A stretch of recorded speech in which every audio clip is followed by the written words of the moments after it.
राधा रमण जी की भक्ति में आगे बढ़ना है, मैं क्या करूं? सत्संग सर्वश्रेष्ठ उपाय है। जितना हो सके ठाकुर जी की लीलाओं को श्रवण करो, कथाओं को श्रवण करो, वैष्णव जनों को सुनो। जितना आप सुनेंगे उतना चिंतन बढ़ेगा, उतना भाव बढ़ेगा। फिर धीरे धीरे क्या होगा, आप मानसी सेवा में प्रवेश करने लग जाओगे। आपकी मस्तिष्क ही एक अलग सेवा करने लग जाएगा। उससे अपने आप आपका प्रेम उन्माद बढ़ेगा। फिर आप राहुल केला रहो चाहे कहीं रहो, आपके लिए सब वृंदावन हो जाएगा, सब राधा रमण जी का ही आंगन हो जाएगा।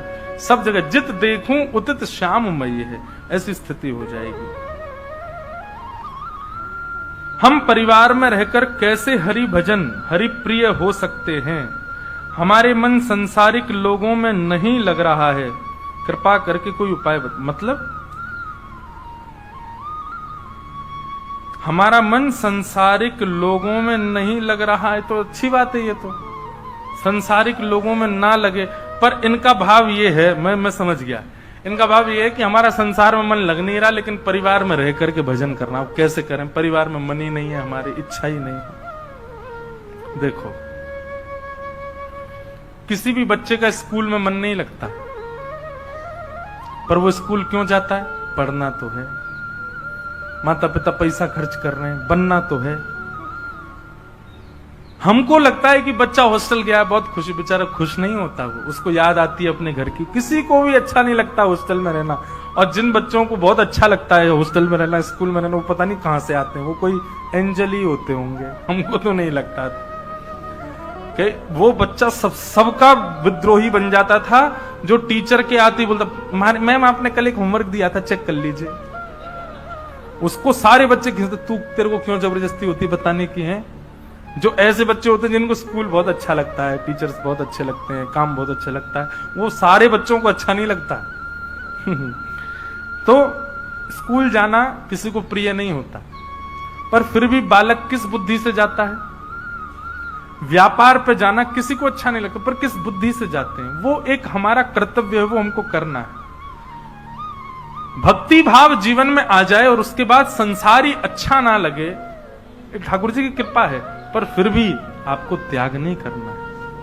उसके पीछे कारण है कि अभी समय परिवर्तित हो गया है। अब कलयुग का वो स्थिति चल रही है कि आप यहां पर त्याग नहीं कर सकते। मीराबाई का समय नहीं रहा, अब ये प्राचीन काल का वो समय नहीं रहा है कि आप सब छोड़ करके और सब चले। मीराबाई ने भी, प्रसंग आता है कि मीराबाई ने वर्षों तक अपने ससुराल वालों का भी त्याग नहीं किया, जबकि उनके पतिदेव की मृत्यु हो चुकी थी। उसके बाद भी मीराबाई वहीं रहती थी, इतनी परेशानियां झेलते हुए भी रहती थी। एक दिन जब अति हो गई और बहुत वर्ष निकल गए सहते सहते मीराबाई को, तब एक बार मीराबाई ने गोस्वामी जी को पत्र लिखा, गोस्वामी तुलसीदास जी को, कि मैं क्या करूं, मैं ऐसे परिवार में रहती हूं, मैं इनको छोड़ना नहीं चाहती, मैं इनको त्यागना नहीं चाहती, पर मैं क्या करूं? मेरी भक्ति और मेरे ठाकुर जी के प्रति यदि आक्षेप करने वाला परिवार हो, तो ऐसे परिवार के प्रति मैं क्या भावना रखूं? तब गोस्वामी जी ने उत्तर के रूप में चौपाई लिख करके भेजी, जाके ही न राम वही देही तजिए ताही कोटि वही रिसम यद्यपि परम स्नेही। जिसके हृदय में राम जी नहीं है, वैदेही सीता नहीं है, हे मीराबाई, तजिए ताही कोटि वही रिसम यद्यपि परम स्नेही, चाहे वो कितना भी स्नेही क्यों ना हो, उसको तुरंत त्याग दो। तब मीराबाई ने गृह त्याग किया। हम उस स्थिति में नहीं पहुंचे, तो इसलिए कर्तव्य मान करके परिवार में रहो। प्रहलाद जी ने त्याग नहीं किया अपने पिताजी का, प्रहलाद जी ने त्याग नहीं किया अपने राक्षस कुल का, वहीं रहे, वहीं रहकर के नृसिंह भगवान को प्रकट कर दिया। इसलिए हमेशा भाग जाना उपाय नहीं होता, रुको, डटो और थोड़ा सौम्य भाव से प्रतीक्षा करो ठाकुर।